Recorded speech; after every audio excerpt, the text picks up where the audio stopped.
Beneath the rotting pine trees of Massachusetts, there is a stone marker the locals cross themselves before passing.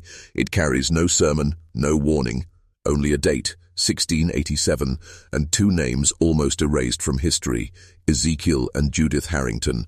No tourist signs point here, no guidebooks mention it, but the few who know whisper that it marks the resting place of a brother and sister who built their fortune not from labor nor faith, but from screams, accusation, and stolen land. They were siblings who married for power, and the twin children born of that union were said to be so deformed, so intelligent, and so vengeful that even hardened physicians ran from their cradle in terror. This is not folklore. This is not a campfire ghost story. This is the kind of history that was meant to rot in silence, buried beneath layers of superstition and shame. But I'm going to pull it out for you tonight, detail by detail, until the walls of your reality begin to shift, because this is more than a story of one family. This is about how power hides itself, how corruption survives by wearing holy robes, and how the forbidden always demands a price. Before we plunge deeper, I want to know something from you. Tell me in the comments where you are watching this from. City, state, or even just your corner of the world. It matters, because these shadows aren't confined to New England. They live everywhere. Now listen carefully. The Harrington siblings were born into mediocrity, not nobility. Their father was a failed merchant in Boston, a man who lost more ships than he gained, and who died leaving debts stacked higher than bread in the marketplace. The children, Ezekiel and Judith, inherited almost nothing: a worn farmhouse, cracked earth, and the kind of desperation that bends people toward unnatural ambition. But unlike their neighbors, these two had a weapon. Their father, though a failure in business, believed in education. He taught them to read, to write, and most importantly, to understand the law. That single difference, literacy in a world where most scraped by without, became the first blade they would wield. By the 1660s, hysteria about witchcraft was spreading like fire through the colonies. A blight of fear gripped the Puritan settlements, where every shadow might conceal the devil, and every misfortune demanded a scapegoat. Crops failed. A woman must have cursed them. A child died. The midwife was surely a servant of Satan. And behind every accusation, there was opportunity. Because once condemned, the accused lost everything: their property, their dignity, their life, and all of it could be claimed by others. Ezekiel saw this pattern before most men even admitted it existed. He fashioned himself as a learned witch-finder, a man trained in the hidden signs of the devil's servants. Judith played the quieter role, the assistant, the whisperer, the one who planted seeds of suspicion where they would grow fastest. Together, they were not investigators. They were predators. Their first victim was a widow named Constance Fletcher. She owned a grain mill, one of the only in the area still producing flour, while others collapsed. That success was her crime. Judith whispered that it could not be natural, that God would not bless one woman when he cursed so many others. Ezekiel arrived with pomp and severity, examining the widow, discovering mysterious marks, which in truth they had inflicted themselves in secret. Neighbors testified against her, testimonies carefully coached by Judith's cold tongue. Within weeks, Constance Fletcher was hanged, her mill seized, and part of it handed directly to the Harringtons as payment. One death, one fortune gained, and that was only the beginning. For the next 15 years, Ezekiel and Judith grew fat on fear. 57 souls were condemned under their watch, each accusation carefully chosen, each property added to their empire. Their name became synonymous with piety and holy duty, but behind the masks, behind the black robes and the stern prayers, was the cold machinery of greed. Yet greed alone does not explain what happened next, because the Harrington siblings made a choice few would dare speak of. A choice so dangerous, so taboo, that it even shocked the ministers who knew of it but stayed silent out of fear. To preserve their empire, to ensure no outsider could claim a piece of their wealth, they married each other, brother and sister, bound not by love but by calculation. And from that unholy union came the twins. grotesquely malformed, their bodies twisted into cruel shapes that no one could quite explain, and yet their minds sharper than the blades their parents carried. Gabriel and Raphael, children who saw everything, children who listened, children who understood that they were born of corruption, and it was those children who would become the Harringtons' downfall.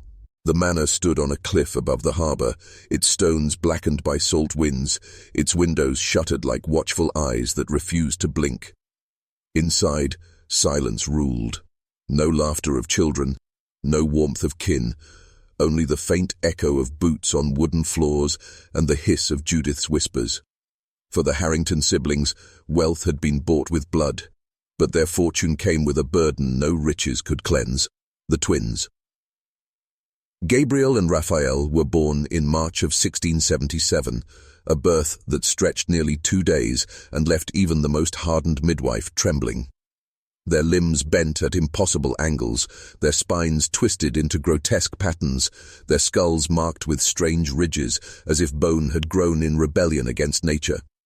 The midwives crossed themselves, whispering that no child of man could be shaped so cruelly without the devil's touch, and yet, and this is where the story turns from horror to terror, the infants lived. They not only lived, but their eyes carried an intensity that froze every hand that reached to cradle them. By the age of 2, they understood commands too complex for children. By 4, they had taught themselves letters, moving stiff fingers across stolen scraps of parchment. And by 7, their speech, though broken by deformity, carried thoughts so advanced, so deliberate, that it rattled even Ezekiel himself. These were no ordinary children. They were, as many whispered in secret, punishment wearing the mask of genius. Their parents tried to keep them hidden. Ezekiel and Judith understood the risk. If the colony learned of the children's condition, whispers of incest and divine wrath would spread, undoing everything they had built. So the twins were locked inside the manor, barred from visitors, fed by servants sworn to silence. To the outside world, the Harringtons were respected guardians against witchcraft. Inside, they lived, with reminders of their own curse, 2 minds growing sharper every day, watching, listening, remembering. And here is where the tale begins to fracture into something more dangerous than greed, because the children confined to that cold house became witnesses. They lay still as shadows when adults entered the room, their twisted bodies unmoving, their eyes half shut as if lost in stupor. Ezekiel and Judith believed them ignorant, incapable of comprehension. They spoke freely before them about the false evidence they planted, the ministers they bribed, the widows they condemned. But the twins heard everything, every plan, every scheme, every confession. By 8 years old, Gabriel and Raphael knew more about the machinery of their parents' empire than any minister or magistrate. They understood how fear was manufactured. They understood how evidence was fabricated. They understood that behind the mask of piety lay murder disguised as law, and most damning of all, they understood that their very existence was not God's punishment upon innocence, but the direct result of their parents' sin.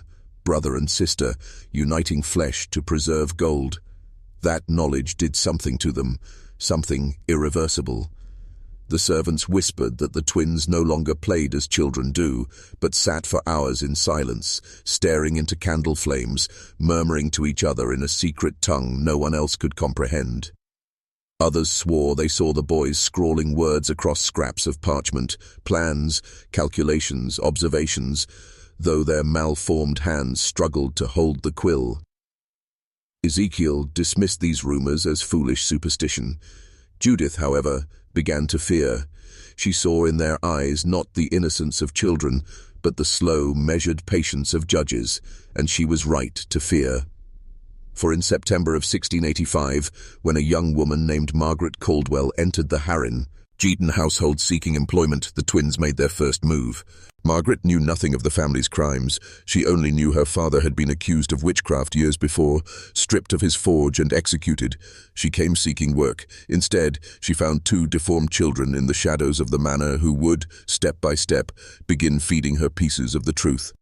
And from that point forward, the Harrington Empire began to bleed from the inside.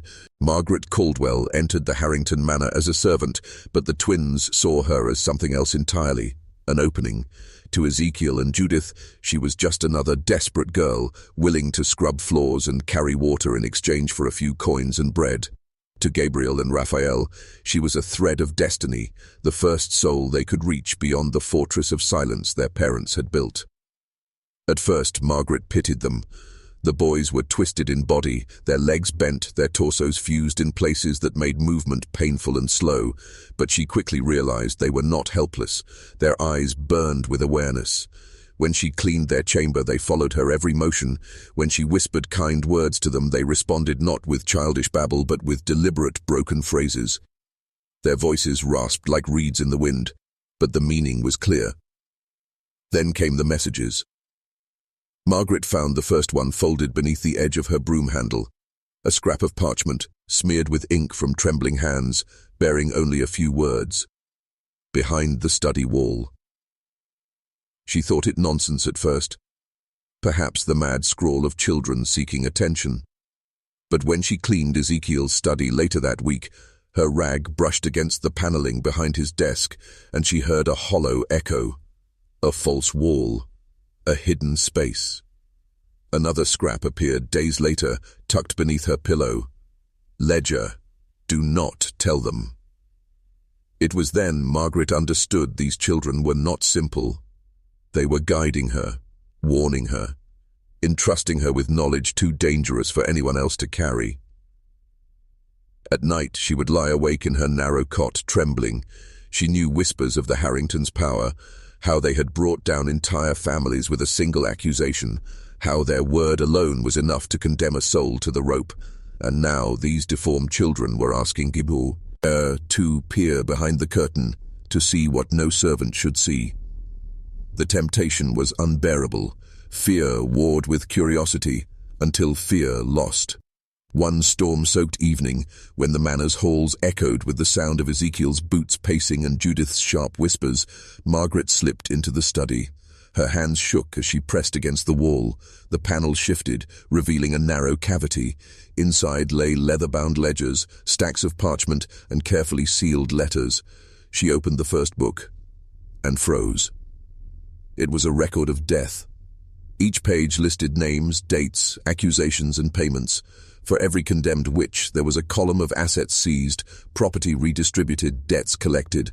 Margins were filled with notations. Who could be bribed? Who required threats? Who might resist? The handwriting was Ezekiel's, bold and confident, as if he were proud of the machinery of ruin he had built. Margaret's heart hammered in her chest. These were not rumors, not speculation. This was proof. The kind no court could ignore, the kind that could topple the Harrington Empire. But proof was also peril. She knew if Ezekiel or Judith discovered her prying, her body would swing from a tree just like her father's. She closed the ledger, replaced everything carefully, and fled the study, her breaths ragged in the cold night air. When she returned to the twins' chamber, they were waiting, their faces twisted not with joy, but with grim certainty. They knew she had looked. They knew she had seen. From that moment forward, Margaret was no longer a servant. She was an accomplice in a silent conspiracy, one written not in oaths, but in shared danger. The twins began to feed her more messages, more instructions. They told her when Ezekiel would be gone to meetings, when Judith would be occupied with false testimonies. They guided her step by step, always cautious, always deliberate, and Margaret, though trembling, obeyed. For she had realized a terrible truth. These broken children were more than victims. They were architects, planners, judges in waiting, and they had chosen her as their voice. The Harringtons had built their empire on whispers. Now whispers would begin to undo them. Margaret knew she could not carry the burden alone. The ledgers weighed on her mind like chains. Every name she read haunted her dreams, neighbors, farmers, widows, tradesmen, all destroyed by Ezekiel and Judith's machinery of accusation. The twins had opened her eyes, but what could she do? She was a servant, penniless and vulnerable. If she fled with the evidence, they would hunt her. If she confronted them, they would silence her. So she made a choice, as dangerous as it was desperate. She would reach outside the manor, beyond the Harringtons' reach. She would find someone powerful enough to listen. Her opportunity came on a cold Sunday morning when she accompanied Judith into town. While her mistress bartered with merchants, Margaret slipped away to the stone church at the edge of the square. Inside stood a man newly arrived in the colony, Father Benedict Thorne, a Jesuit priest from France. His reputation already carried whispers, a scholar of both theology and natural philosophy, a man who questioned too deeply, who saw patterns others ignored. To the Harringtons, he was a nuisance. To Margaret, he was hope. Their first conversation was brief, cautious. Margaret confessed only that she served a family whose hands were stained with blood. The priest studied her with eyes like iron, neither dismissing nor encouraging. He simply told her, "Bring me proof, not fear." So she did. Over the next weeks, guided by the twins' instructions, Margaret copied fragments from the ledgers onto scraps of parchment, smuggling them beneath her skirts during market trips. She never dared take the originals, that would expose her too soon. But each copied entry painted the same picture: executions tied directly to financial gain, properties seized, livestock divided, payments recorded. When she handed the first scraps to Father Thorne, his face remained composed, but his hands trembled as he read. He asked nothing of Margaret that day, only blessing her before she slipped back into Judith's shadow, yet she knew something had shifted. The priest began his own quiet investigation. He visited families of the condemned, asked questions about property disputes, traced patterns of land transfers. The more he uncovered, the more the Harrington Empire revealed itself as less holy mission and more systematic predation. What the colonists thought was divine justice was nothing more than a ledger of greed, sharpened into a weapon by two siblings who wore piety like armor. Meanwhile, the twins intensified their guidance. Their notes to Margaret grew sharper, more strategic. They warned her of Ezekiel's suspicions, Judith's moods, the timing of dangerous visitors. They had an uncanny awareness of their parents' rhythms, as if they were always listening, always watching. Margaret often wondered if they slept at all. But danger was tightening. One evening, as Margaret returned from the study with ink-stained fingers, Judith caught her in the corridor. Those cold eyes lingered too long, searching, measuring. Judith said nothing, only placed a hand on Margaret's shoulder and whispered, "You're a faithful girl, aren't you?" Then she smiled, the kind of smile that promised death if ever faith wavered. Margaret barely made it back to her chamber before collapsing in tears, but when she looked up, the twins were at her door, watching silently, their heads tilted in unison, their twisted forms casting shadows across the floorboards, and Gabriel rasped a single word through his broken voice: "Patience." For the trap was not yet ready to spring. Father Thorne, armed with fragments of truth, began assembling allies in C. Cret, a magistrate in Boston, a scholar from Harvard, men not easily swayed by Puritan fire, men who respected evidence over rumor. The priest knew what was at stake. To accuse Ezekiel and Judith Harrington openly was to invite their wrath, their reach, their ability to turn accusation back upon the accuser. To move too soon was death. But to wait too long was to condemn more innocents. And as the year 1685 drew to a close, the Harringtons prepared their most ambitious scheme yet, one that, if successful, would cement their power beyond challenge.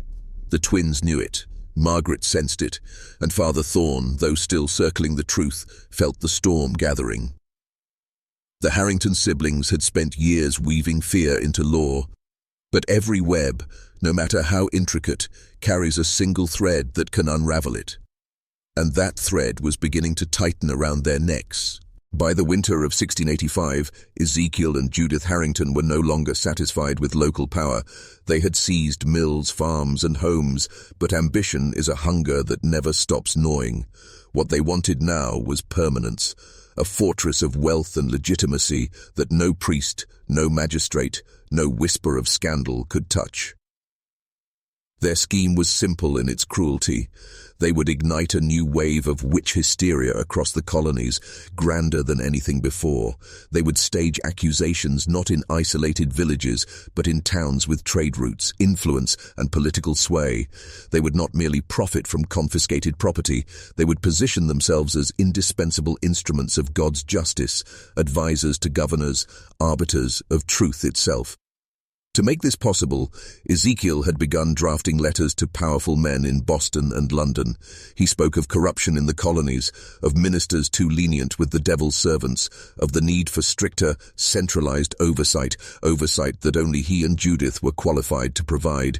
His words dripped with feigned righteousness, but every line was poisoned with ambition. Judith, meanwhile, prepared the ground. She whispered in taverns, planted rumors in marketplaces, spun tales of shadowed women seen near barns, of livestock that sickened overnight, of infants born still and cold. Fear spread like frost across the colony, and where fear spread, profit followed. But inside the manor, the twins were watching. Gabriel and Raphael were no longer content to merely listen. They had grown bolder, their messages to Margaret sharper, their eyes alight with calculation.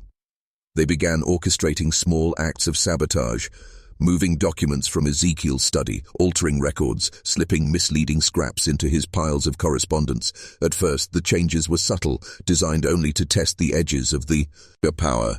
A missing ledger here, a misfiled name there. Ezekiel grew irritable, snapping at servants, muttering about carelessness. But the twins were not careless. They were precise. Margaret became their hands. When Judith ordered her to clean the study, she was guided by notes hidden in her apron. Take the third letter, replace with copy. Hide ink-stained cloth beneath floorboard. Always instructions, always purposeful. Margaret obeyed, not out of blind loyalty, but out of recognition.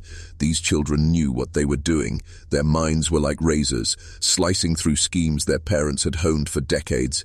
And yet, they were still children. Sometimes, when Margaret lingered in their chamber after the day's tasks, she saw them falter.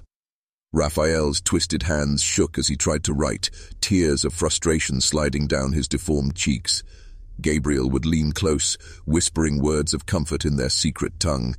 They were brilliant, yes, but they were also broken, burdened with a knowledge no child should carry. Their hatred for their parents burned like a brand, but beneath it flickered something deeper. Grief. Grief for lives stolen before they had begun. Margaret saw it, and it hardened her resolve. She was no longer merely a servant smuggling scraps. She was part of their silent rebellion. Meanwhile, Father Benedict Thorne continued gathering allies. He sent discreet letters to Boston, carefully omitting Margaret's name, but detailing the patterns of land seizures and suspicious deaths. He knew he was playing with fire, but he believed, perhaps naively, that truth could outlast terror.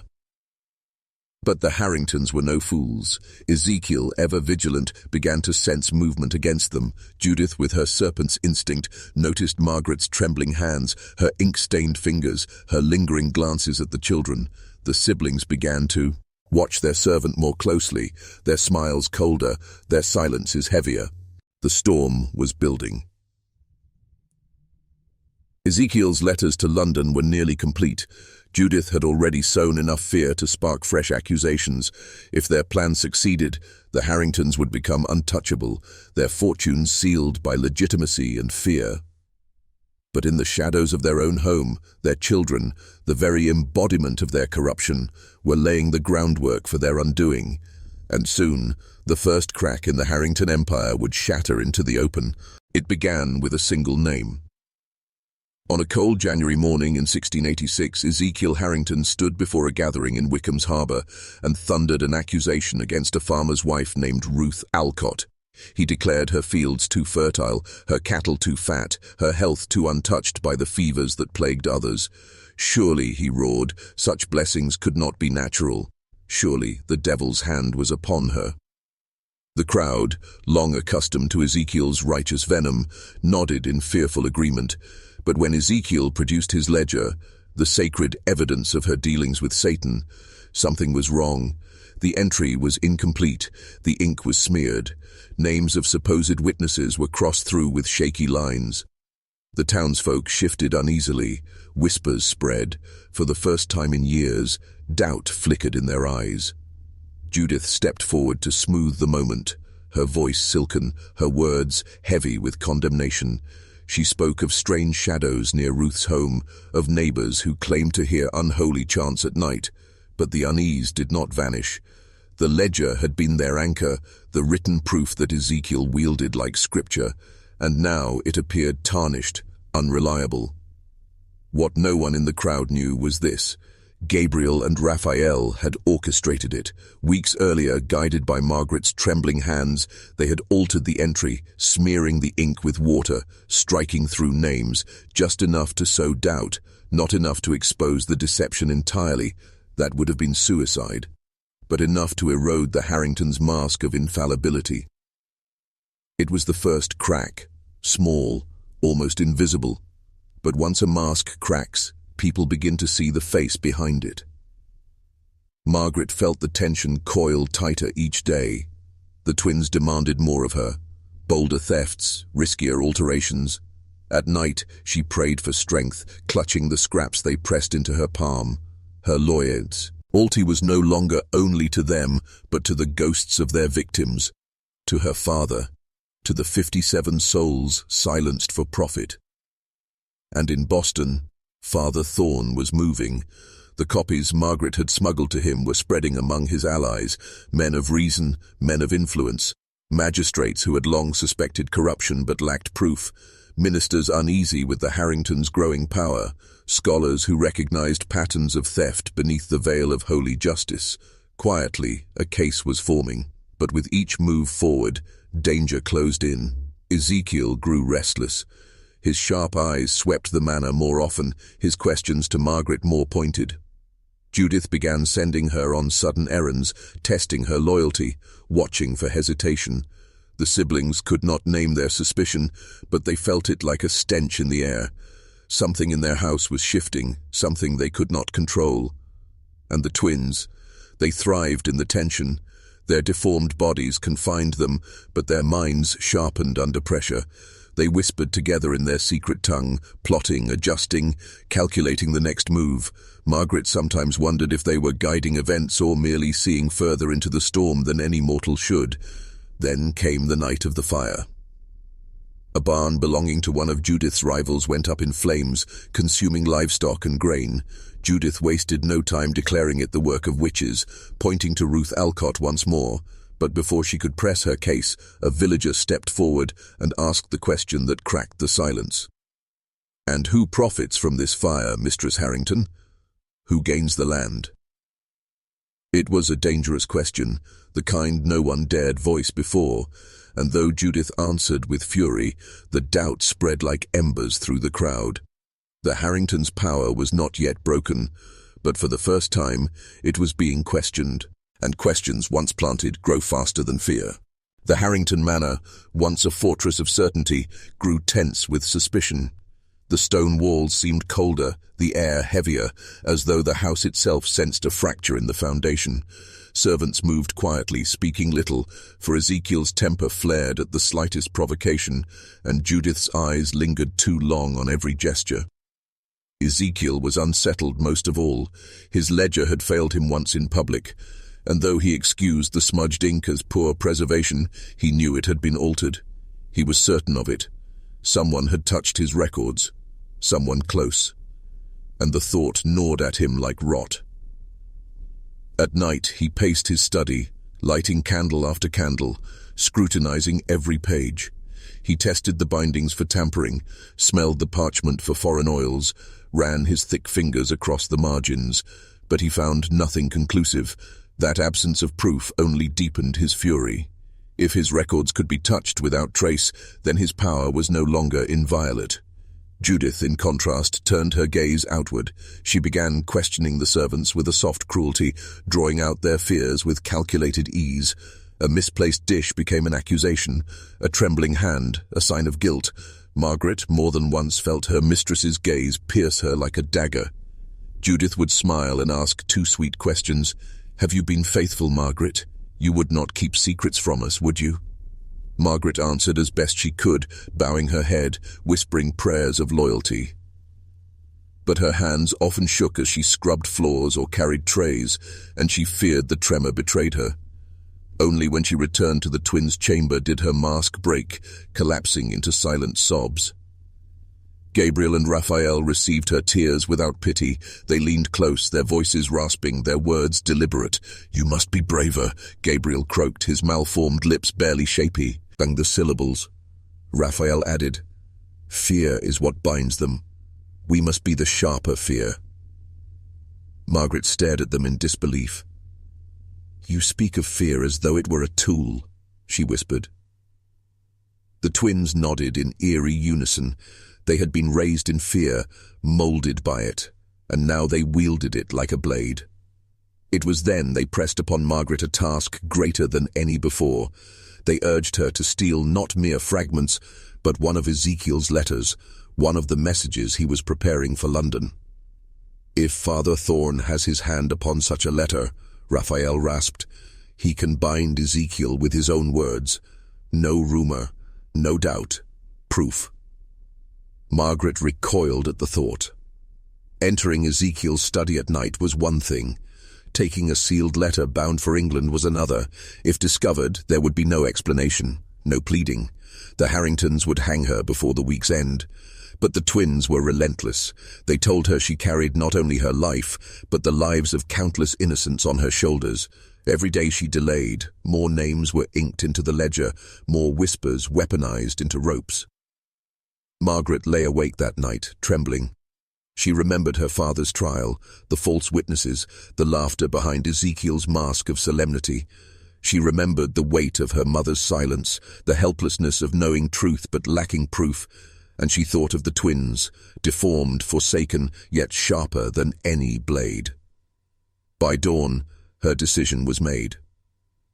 That evening, while Ezekiel argued with Judith in the dining hall and the servants huddled in the kitchens, Margaret crept into the study, her breath fogged in the chill air as she searched the desk. There it was, a sealed letter, its wax stamped with the Harrington crest. She slipped it beneath her apron, her heart hammering so violently she thought it might be heard through the walls. As she turned to leave, her sleeve brushed against a candlestick. The iron toppled, clattering against the desk. Margaret froze, her blood turning to ice.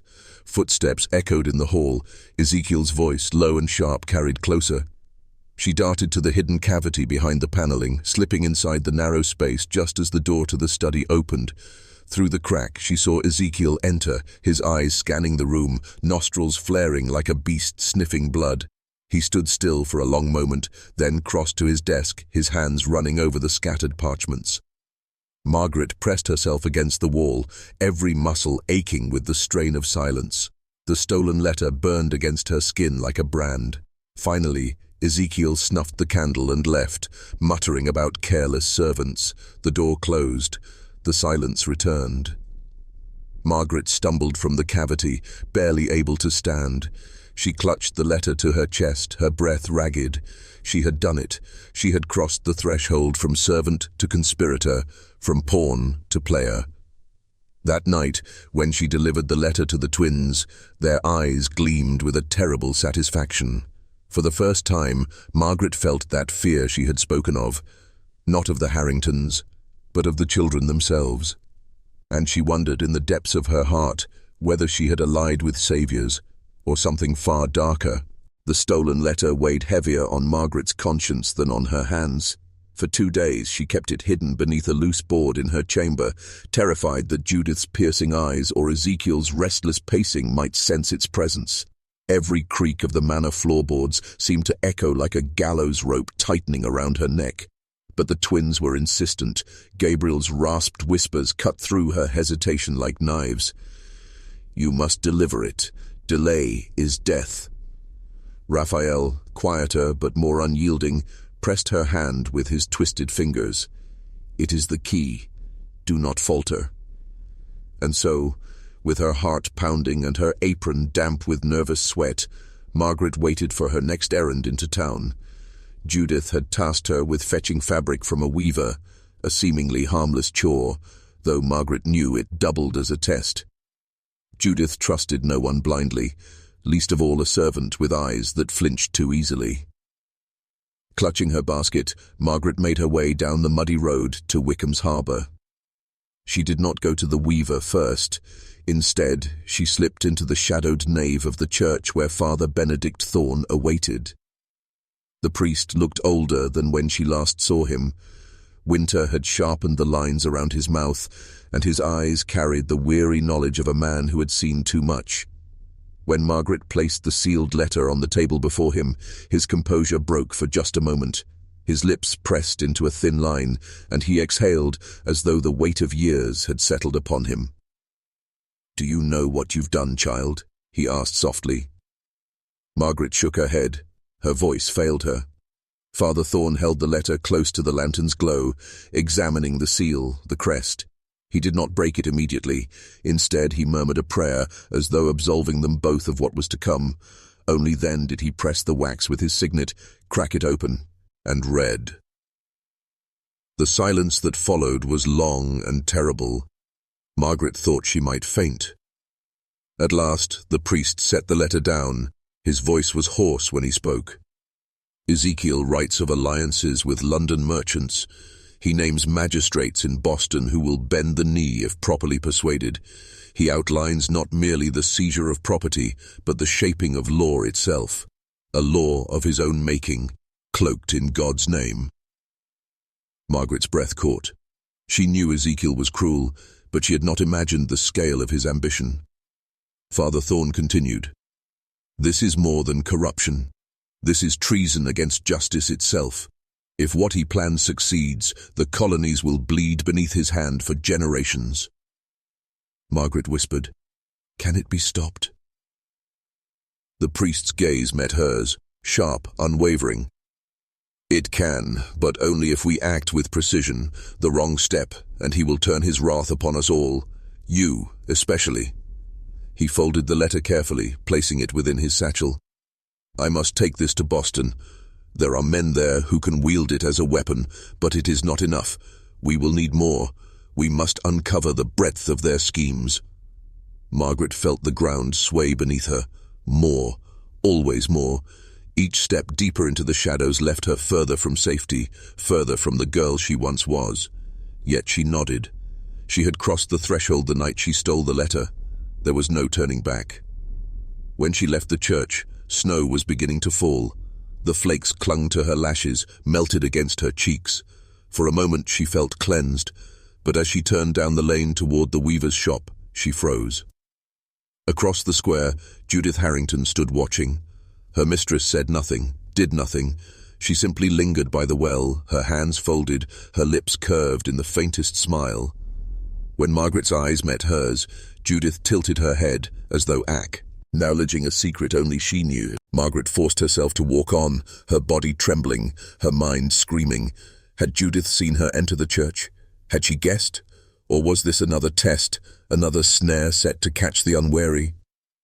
That night, when Margaret returned to the manor, the twins listened as she recounted everything. Gabriel's eyes gleamed with cruel satisfaction. Raphael whispered, "The trap tightens." But Margaret could not shake the image of Judith's smile. She had delivered the proof into Father Thorne's hands, yes, but in doing so, she had marked herself. She felt it deep in her bones. Judith Harrington knew. And the knowledge of a serpent is more dangerous than its bite. Margaret barely slept after that day. Every shadow in the manor seemed sharper, every floorboard grown like an accusation. She replayed Judith's smile over and over in her mind, not a smile of warmth, but of ownership, as though Margaret had already been claimed, weighed, and judged. The days that followed confirmed her dread. Judith had grown attentive, not openly cruel, not yet, but her gaze lingered too long. Her questions cut too close. Each errand Margaret was sent upon felt like bait on a hook. One morning, Judith called her into the solar. The room smelled of wax and cedar, its windows shuttered against the winter light. Judith sat at the writing desk, a quill poised in her elegant fingers. Without looking up, she spoke. "Margaret, You have been with us some months now. You are diligent." The compliment was a blade wrapped in velvet. Margaret bowed her head, murmuring thanks. Judith's eyes lifted, grey and cold. "Tell me, have you found the priest in town to be persuasive?" The question hit Margaret like a blow. Her mouth went dry, her heart hammered against her ribs. She forced a neutral answer. "I speak only to him when I confess, mistress." Judith's smile returned, slow, deliberate. "As it should be. Confession cleanses, if one tells the truth." Then she returned to her writing, dismissing Margaret with a flick of her hand. Margaret stumbled from the solar, her legs weak, her skin clammy with fear. It was no longer a question of if Judith suspected. She did. The only mystery was how much she knew, and how soon she would strike. That night, in the dim light of their chamber, the twins listened. Gabriel leaned forward, his twisted hands clenched. "She circles you like a hawk. You must strike before she does." Margaret shook her head violently. "I cannot. If I falter, they will kill me, kill you." Raphael's voice was quieter, almost tender. "No, but if we guide you, there are ways to turn suspicion into blindness, but you must be willing." Margaret pressed her palms to her face. Every step deeper felt like stepping into quicksand. Yet what choice did she have? To falter now was to die. The twins laid out their plan. Margaret would continue to serve Judith loyally, even eagerly. She would shadow her mistress's moods, anticipate her needs, flatter her vanity. But alongside this, she would begin planting seeds, subtle hints that other servants, other villagers, might be less trustworthy. A misplaced word here, a forgotten task there. In time, Judith's suspicion would scatter outward, diluting her focus. It was a dangerous game, one that risked drawing innocent blood. Margaret recoiled at the thought, but Gabriel's voice hardened. 57 souls, Margaret. Do you think their blood can be cleansed without sacrifice? Do you think freedom is bought cheaply? The words pierced her like nails. She agreed. Her chance came within days. Another servant, a boy named Caleb, had been growing careless, leaving tools out of place, neglecting his sweeping. When Judith scolded him sharply, Margaret seized the moment. "He seems distracted, mistress, often whispering with the milkmaid. Perhaps they speak of things unholy." She hated herself for saying it. Caleb's startled glance burned her with shame, but Judith's eyes lit with interest. The suspicion that had coiled around Margaret loosened ever so slightly and slithered toward another prey. That night Gabriel whispered, satisfied, "The blade has turned." But Margaret lay awake, tears streaking her cheeks. She had betrayed an innocent boy to save herself. Was she becoming like them, Ezekiel and Judith, using accusation as a tool, bending lives as though they were nothing? In the silence, Raphael murmured from the shadows, "The path to truth is never clean, but it is still the path." Margaret closed her eyes. She no longer knew if she was walking toward light or further into darkness. Yet she knew one thing with dreadful certainty. Judith Harrington would not stop until the game ended in blood, and Margaret was now a piece on the board. If Judith was a serpent coiling in silence before the strike, Ezekiel was a wolf pacing in the open, teeth bared, eyes hunting for weakness. His paranoia filled the manor like smoke. Doors slammed harder, boots stamped louder, questions were barked with less patience. It began subtly. He would ask Margaret to repeat her errands twice, then thrice, as though testing for inconsistencies. He demanded to see the items she brought back, counting coins, weighing parcels. When she prepared his supper, he stared at her hands, as if searching for tremors of guilt. But his gaze did not linger only on Margaret. He prowled the corridors at night, pressing his ear against doors, including the chamber where Gabriel and Raphael slept. More than once Margaret woke to find him standing in the hallway, lantern in hand, watching the children's door, with an expression that flickered between suspicion and fear. The twins noticed, of course. Gabriel sneered, whispering, "The wolf smells blood." Raphael answered, "But he does not yet know whose." Margaret lived every hour on the knife's edge. Each slip of her tongue, each misplaced step, felt like it could become the spark that ignited Ezekiel's wrath. And unlike Judith, who wielded subtle poison, Ezekiel favored blunt destruction. One wrong move, Margaret feared, and her body would be found floating in the harbor, her disappearance explained away as God's justice. Meanwhile, in Boston, Father Thorn's circle widened. The stolen letter and Margaret's copies of the ledgers were no longer in his possession alone. Trusted magistrates now had them, as did two ministers who had grown disillusioned with the witch hysteria. Quietly, carefully, a coalition was forming. One with the Pope, until to drag the Harringtons into the light. But light travels slower than suspicion. One evening, Ezekiel summoned the household to the great hall. The fire blazed high, casting warped shadows across the stone walls. Judith sat in her high-backed chair, hands folded, eyes glittering with a predator's calm. Ezekiel stood before them, ledger in one hand, a pistol in the other. "There is rot in this house," he declared, his voice cutting through the crackle of flames. "I feel it. I smell it. Betrayal." His eyes swept the room, from Margaret to Caleb, the boy servant, to the trembling milkmaid, to the twins themselves. The silence was suffocating. "Rot spreads," Ezekiel continued, "and when rot spreads, the tree must be pruned." He slammed the ledger onto the table, the pistol clattering beside it. "I will find the hand that moves against us, and when I do, that hand will burn." Margaret's knees nearly gave way. Her gaze flicked toward the twins, terrified they might betray her by a glance, a whisper, a slip. But Gabriel only stared back at Ezekiel with those unnervingly intelligent eyes, unblinking, unafraid. Raphael's lips curved into something between pity and contempt. Judith broke the silence. "Brother," she said softly, "fear clouds judgment. The guilty reveal themselves in time. There is no need to wound the innocent, yet." The word "yet" curled in the air like smoke. That night, Margaret crept into the twins' chamber, shaking. "He knows," she whispered. "He'll kill us all." Gabriel leaned forward, eyes blazing. "Then we move faster. Father Thorn must act now." Raphael placed his twisted hand on Margaret's arm.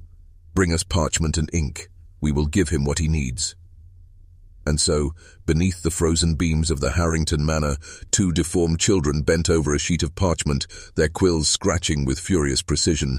They recorded dates, aims, transactions, details only they had overheard in the years of listening, pretending to be helpless, knowledge sharper than blades, deadlier than pistols. When they finished, Gabriel pressed the folded paper into Margaret's hand. "Deliver this. If you fail, we are all dead. If you succeed." His smile was terrible, triumphant. "The wolf will choke on his own blood." Margaret stared at the paper, her heart pounding. To carry it was to invite death, but to hide it was to condemn them all. She slipped it beneath her bodice, praying the pounding of her heart would not betray its presence. Somewhere beyond the manor, Father Thorn's coalition awaited. Somewhere, hope flickered. But inside the Harrington estate, the walls themselves seemed to whisper a truth Margaret could no longer deny. Time was running out. The paper burned against Margaret's skin as though it were alive. Every step she took with it, hidden beneath her bodice, felt like a confession, like the entire world could see the damning words pressed against her heart. Judith's eyes haunted her. Ezekiel's suspicions stalked her. Even the servants, once merely fearful, now looked at her strangely, as though the infection of doubt was contagious, and she carried it in her breath. The twins had been clear. The document must reach Father Thorn before Ezekiel made his next move. Delay was death, but Ezekiel, as though sensing her intent, kept her tethered close. For 3 days, she was given no errands, no trips beyond the manor walls. On the 4th morning, Judith finally sent her into town. "The apothecary," Judith said softly, adjusting the clasp of her cloak. "Bring me tincture of valerian. My sleep grows restless. Do not dawdle." Her hand lingered on Margaret's shoulder, too long, too heavy. Margaret nodded, her throat dry, and stepped into the cold.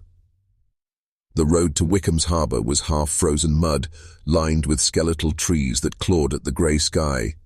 Margaret felt exposed beneath them, as though each branch carried eyes. Her hands shook on the basket's handle. At any moment she expected Ezekiel to ride up behind her, pistol drawn. When the church spire came into view, her knees nearly gave way. She slipped into the nave, breathless, her cloak dripping with frost. Father Thorn was already there, kneeling before the altar. He rose quickly when he saw her, reading the terror in her face before she spoke a word. She pressed the folded parchment into his hands. "From the twins," she whispered. Thorn opened it and his eyes widened. Line after line of names, dates, transactions, meticulous detail laid bare with a precision that only constant observation could provide. The twins had catalogued their parents. Empire. Every false accusation, every stolen acre, every bribe and bargain. "This," Thorn whispered, clutching the paper as though it were scripture, "is the spine of the beast. With this, we can cut the head from it." Margaret's relief was short-lived. The heavy door creaked open behind her. She spun, heart in her throat. But it was only a villager, an old man come to light a candle. Still, the shock left her shaking. "Listen to me," Thorn said urgently. "The Harringtons are already circling.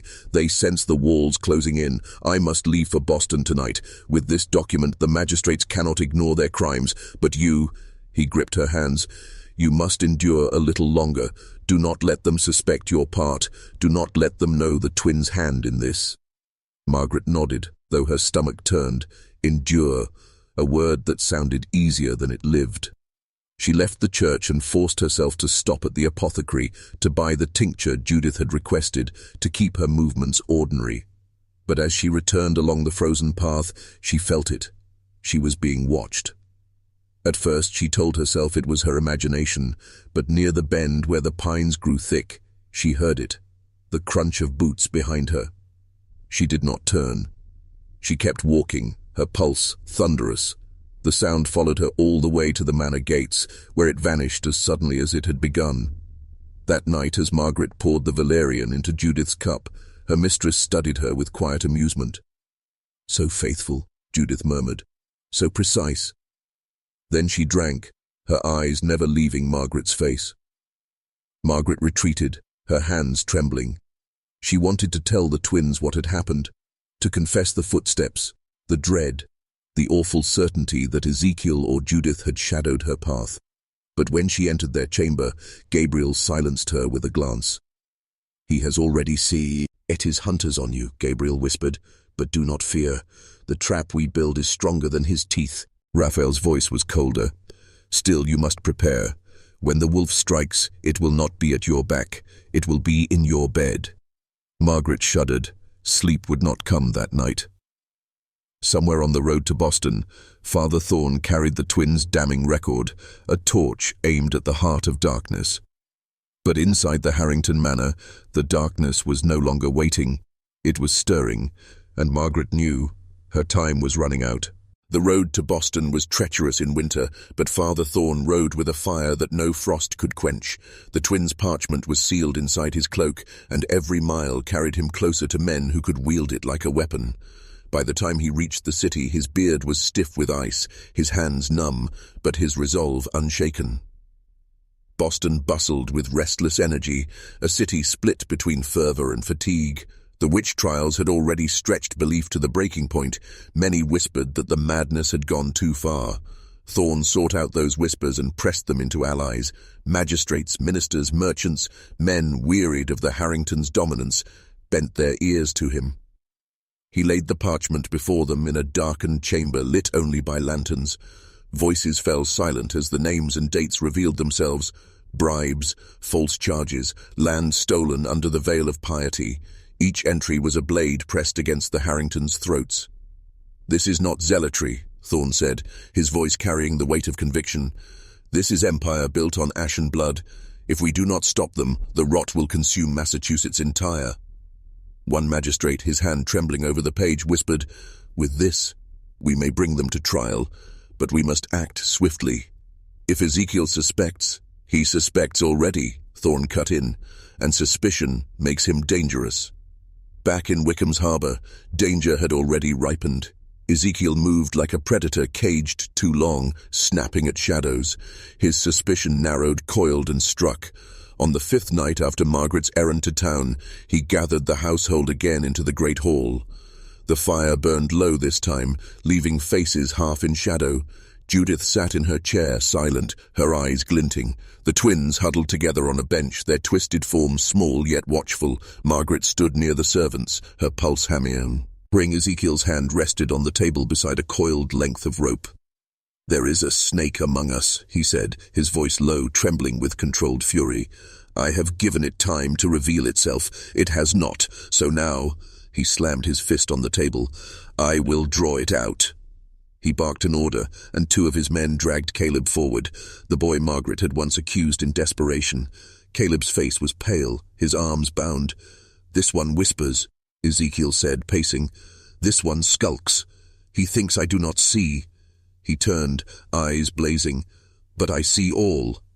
Caleb shook his head violently. "No, master, I swear it. I've done nothing. I've said nothing." Ezekiel's pistol gleamed in the firelight. He raised it slowly, deliberately. "Then prove it. Name the snake. Tell me who among you betrays us." The hall fell into suffocating silence. Caleb's wide eyes darted from face to face. Margaret, the milkmaid, even the twins. Tears streamed down his cheeks. "Please." "I don't know."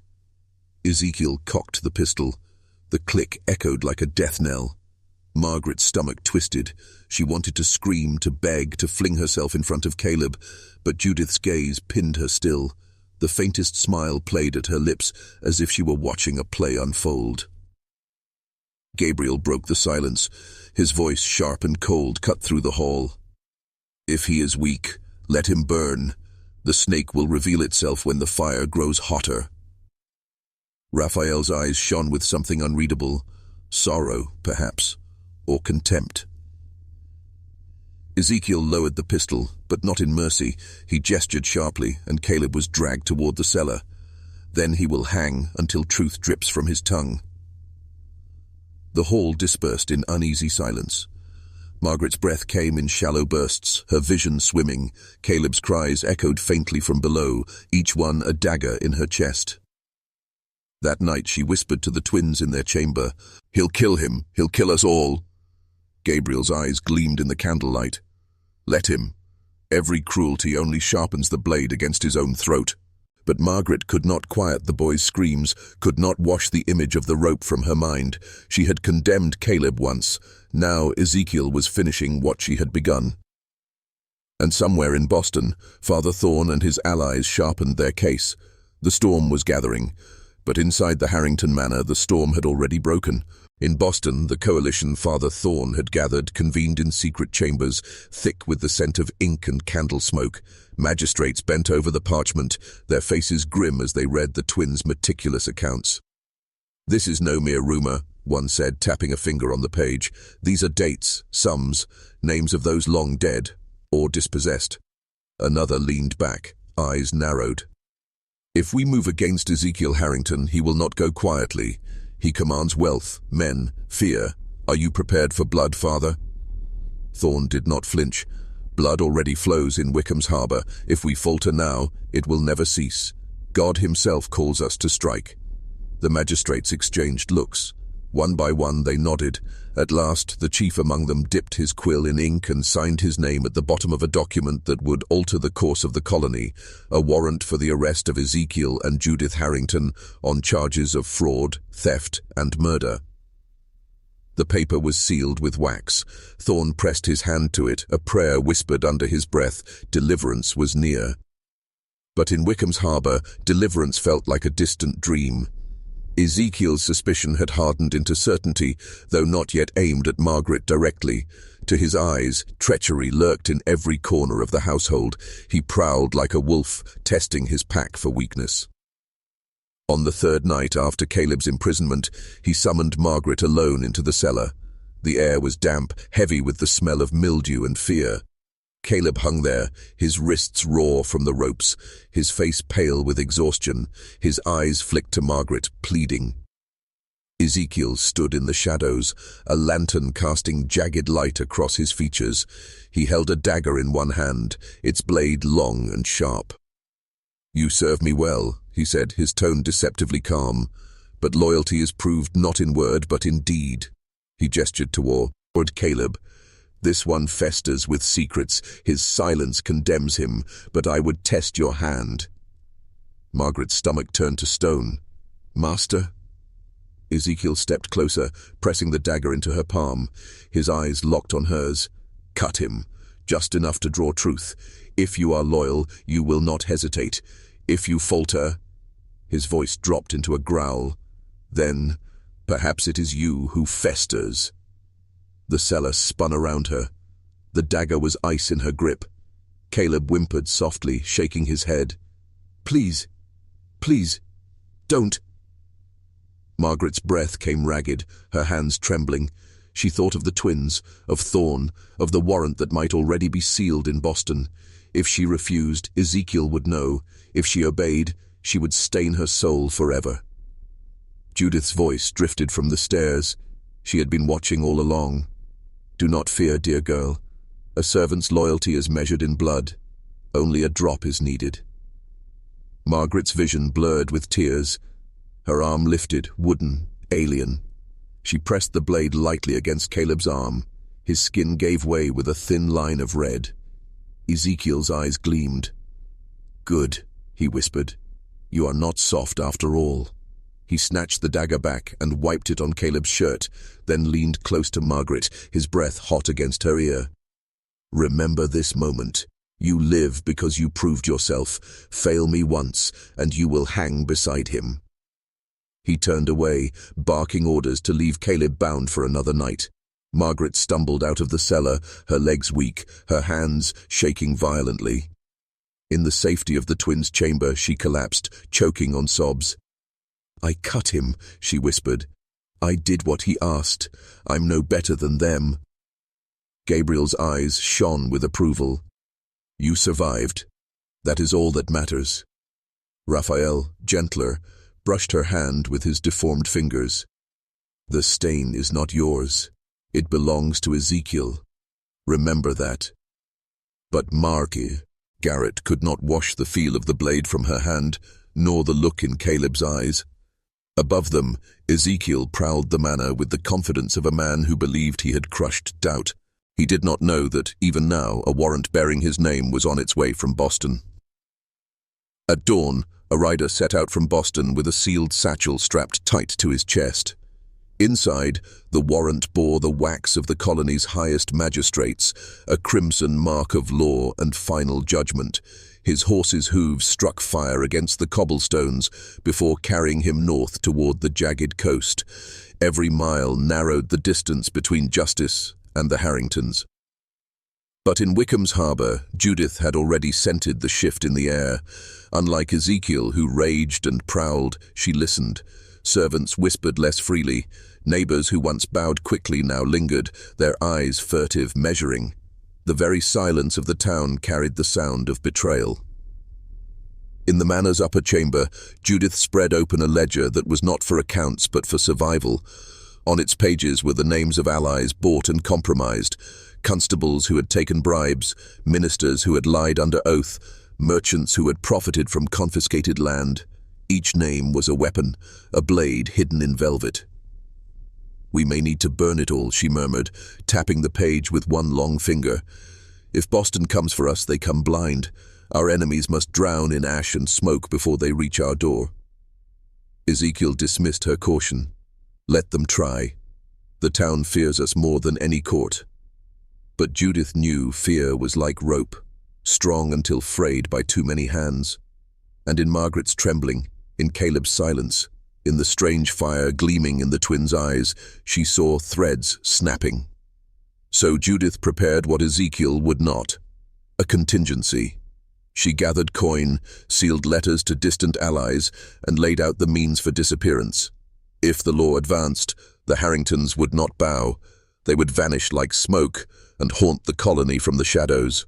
The rider pressed on through rain and mud, his horse frothing, the satchel heavy against his chest.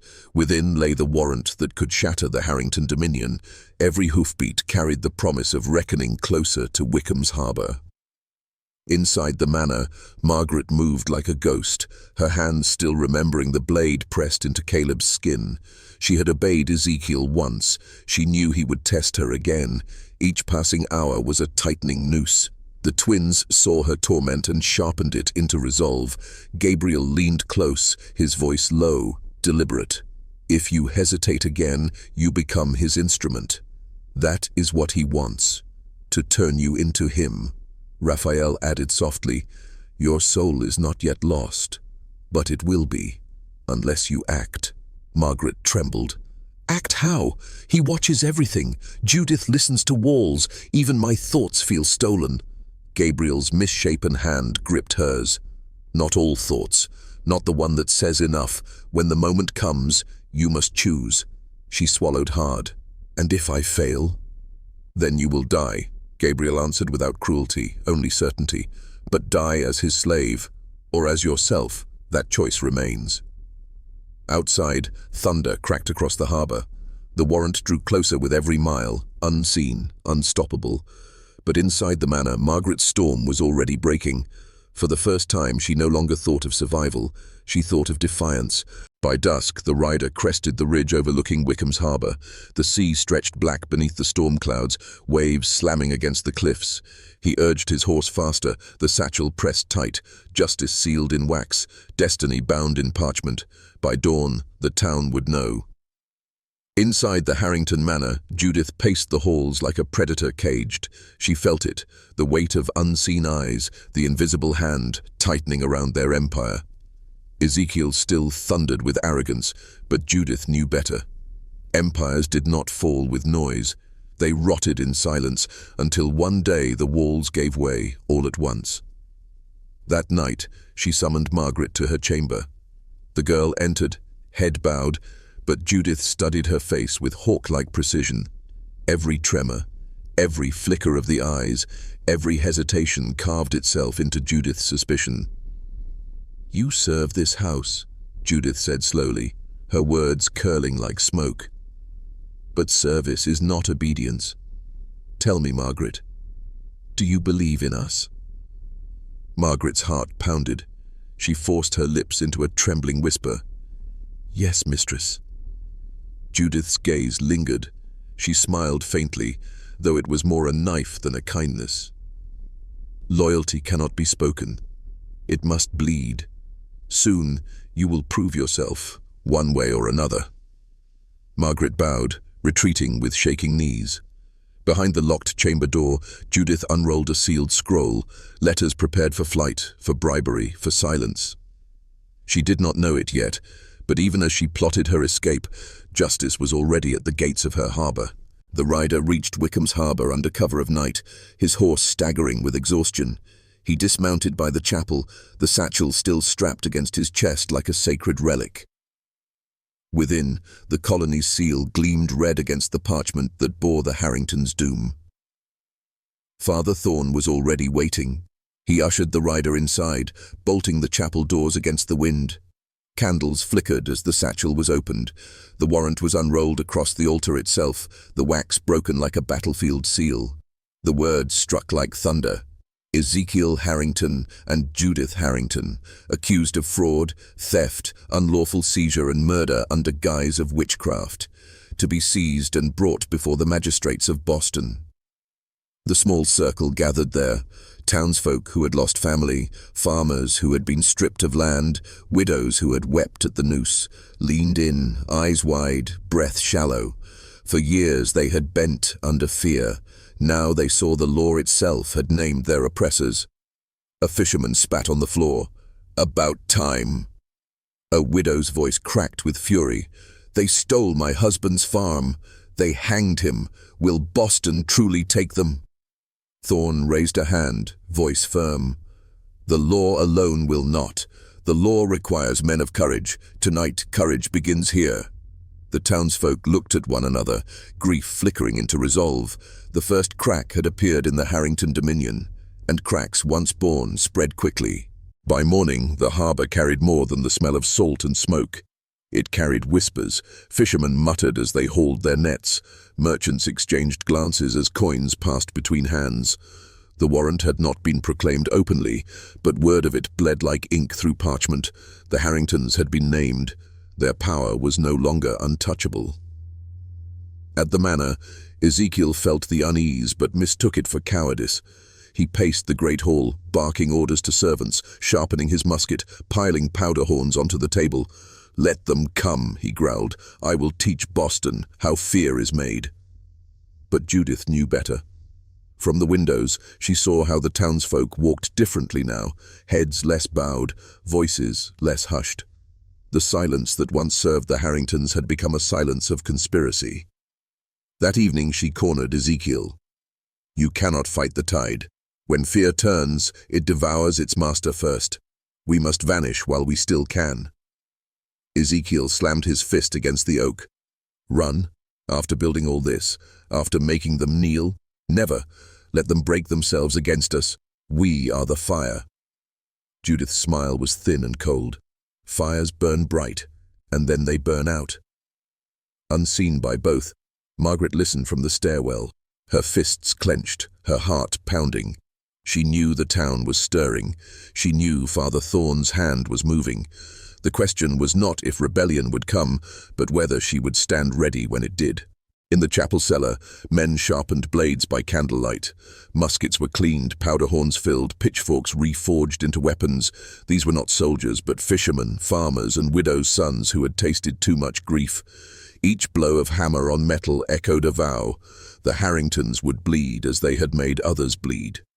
Father Thorn moved among them, steadying hands, reminding them the law was with them now. Yet in every eye burned something older than law: vengeance. At the manor, the twins felt the shift. They listened to the town's silence, sensed its rhythm breaking into a drumbeat of resistance. Gabriel whispered to Margaret as she sat trembling at their bedside. "The tide is turning. Tonight or tomorrow the people will come. But if you are to be more than a servant, you must decide now. When the door opens, whose side do you stand on?" Margaret shook her head. "I am only one woman. What difference can I make?" Raphael's eyes, dark and glistening, fixed her with unyielding force. "One woman can open a door. One woman can strike a match. Without you, they march into slaughter. With you, they rise into victory." Her breath caught. She saw again Caleb's eyes as she cut him, the blood on her hand, the shame she had carried since. Perhaps this was her only redemption. Margaret rose. For the first time, her steps carried not fear, but decision. The night broke with the toll of the chapel bell, not for worship, but for war. Wickham's harbour surged like a storm, torches flaring against the dark. Farmers, fishermen, and widows' sons poured toward the manor, their voices no longer whispers but a roar that shook the very cliffs. Inside, Ezekiel seized his musket, his eyes alight with fury. "Let them come," he thundered. "I'll drown them in their own blood." Judith stood by the window, watching the tide of light and steel move closer. Her voice was calm, almost resigned. "The tide is not theirs, brother. It is time's, and even we cannot rule time." The doors splintered beneath the first assault. Gunfire cracked, screams filled the hall. Ezekiel fought like a beast cornered, each shot tearing through the mob. But for every man who fell, 3 more pressed forward. Margaret moved through the chaos with purpose. She found the key, freed Caleb, and in that single act chose her side. Together, they led the rebels deeper into the manor's heart. At last, Ezekiel stood surrounded, blood soaking his coat, his musket empty. Judith at his side, pale but unflinching. The crowd demanded justice. It came not by rope nor fire, but by weight of hands. The people themselves dragged the siblings down, their screams swallowed by the roar of vengeance. When silence returned, only the twins remained alive within the manor. They did not weep. They only whispered to one another, eyes bright with terrible knowledge. The Harrington Empire had fallen, but the legacy of Gabriel and Raphael was only beginning.